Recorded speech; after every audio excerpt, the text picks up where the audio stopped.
नाजरीन, आप सबका खैर मकदम है 10 न्यूज 247 पर। आइए डालते हैं आज की अहम खबर पर एक नजर। 18 अप्रैल को हम तेलंगाना में 17 पार्लियामेंट कॉन्स्टिट्यूंसीज़ के लिए नोटिफिकेशन जारी कर दिया गया है। आज 3 बजे तक 48 नॉमिनेशन फाइल हुए, उसमें 42 कैंडिडेट्स हैं। मतलब कुछ लोगों ने दूसरा तीसरा नॉमिनेशन पेपर भी डाला है। नॉमिनेशन पीसफुली चले, इसके लिए सारी अरेंजमेंट्स की गई हैं। सिक्योरिटी प्रॉपर, कोई अगर आ रहा है तो एक रास्ते से आए, दूसरे रास्ते से जाए, ताकि एक आने वाले और जाने वाले का आपस में क्लैश या आमना सामना ना हो। इस तरह के अरेंजमेंट्स किए गए हैं।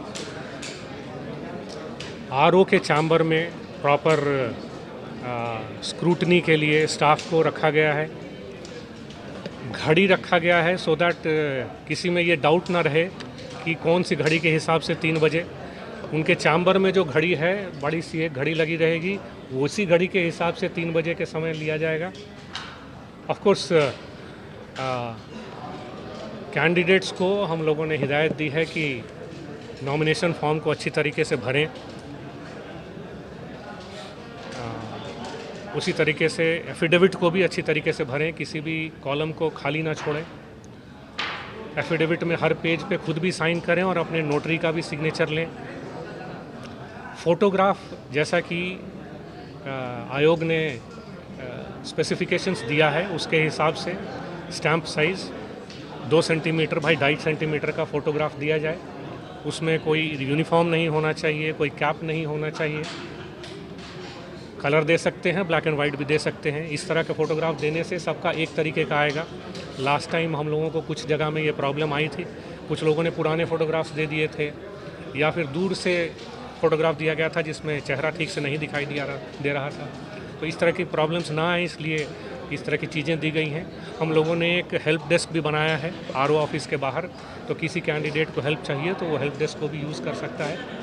इसके अलावा बाकी अरेंजमेंट्स ईवीएम की हैं या पोलिंग स्टेशन की हैं या फिर स्टाफ की हैं, ये सारे अरेंजमेंट्स चल रहे हैं।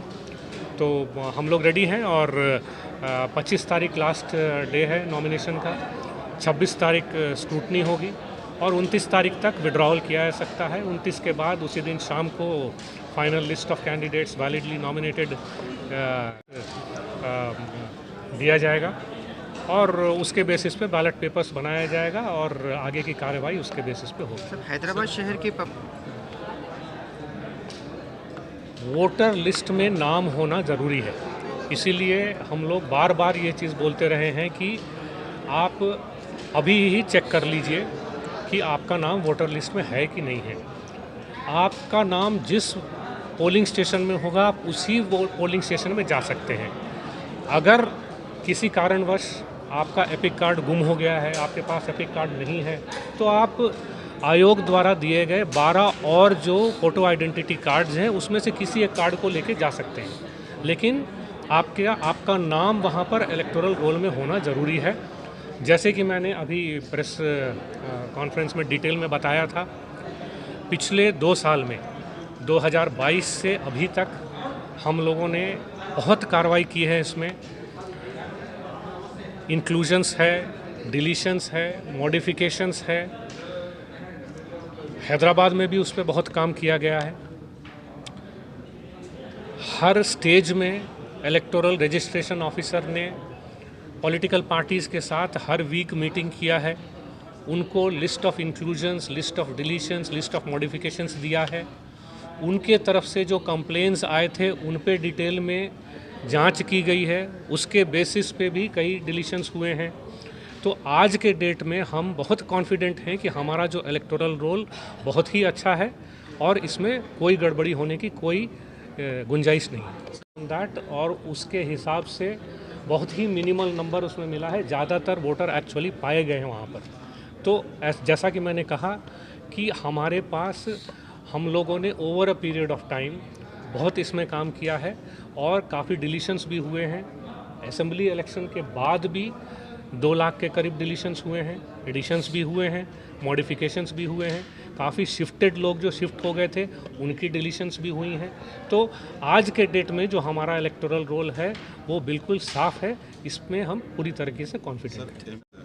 ईसीआई की तरफ से बताया गया है, उसके बावजूद भी कल हैदराबाद पार्लियामेंट्री कैंडिडेट ने जो है उसका उल्लंघन किया है और बीजेपी के एक एमएलए ने भी उसके जो है हेट स्पीचेस दिए हैं। आवाम का काफ़ी कहना है, तो इसके ऊपर आपके तरफ से क्या हिदायत जारी की जाएगी किसी को, या आप सुमोटो एक्शन लेंगे, या क्या करेंगे सर?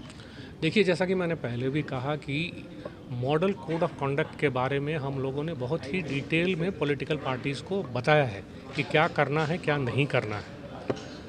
इसके बावजूद कंप्लेंट्स आ रही हैं। हम हर कंप्लेंट पे बहुत ही सीरियसली इंक्वायरी कर रहे हैं, एक्शन ले रहे हैं और ये करते रहेंगे।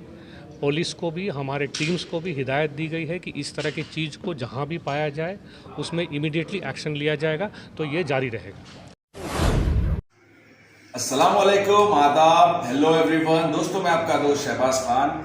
आप देख रहे हैं टेल न्यूज 24/7। इसको यूट्यूब पर सब्सक्राइब करिए, लाइक कमेंट शेयर करिए ताकि नए नए अपडेट्स आपको मिल सके। अस्सलाम वालेकुम।